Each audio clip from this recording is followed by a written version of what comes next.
Թեմի հարգելի հետևողներ կլսենք նաև փաստաբան Վահան Հովհաննիսյանին։ Չեմ հարցրել լսել,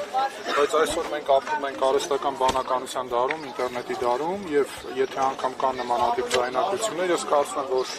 այդտեղ արհեստական բանականության մատը խառն է եւ ինչպես մենք տեսնում ենք նմանատիպ բոլոր գործերով կցկտուր այստեղից այնտեղից վերցրած ձայնագրություններ միմյանց միացնելով փորձում են ինչ-որ մեղադրանքներ առաջադրել։ Ցուցակնության կենթարկվել այդ ձայնագրությունները նախաքննական կողմից ներկայացված։ Ես կարծում եմ, որ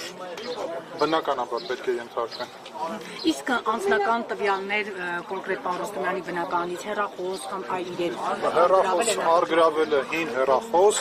հին չաշխատող համակարգիչ։ Մտավախություն ունի պարոն Ռոստոմյան այդ ձայնագրությունները, որպեսզի հանրայնացնեն, որտեղ մենք մի նախադեպ ունենք Հովիկ Աղազարյանին, ինչպես իր անձնական կյանքի տվյալները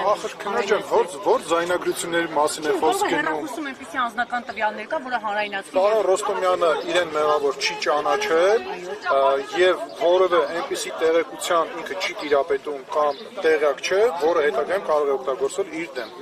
Իսկ քանի ձերբակալված կար պարոն Հովհաննիսյան։ Ոչ, չգիտեմ, առանձին աշխատասենյակներում քննիչները աշխատում են, չգիտեմ կոնկրետ քանի ձերբակալված են։ Եվ վերջում խափանամիջոցի հետ կապված որևէ հստակություն կա, այսինքն ներկայանալորելու մասին։ Այո։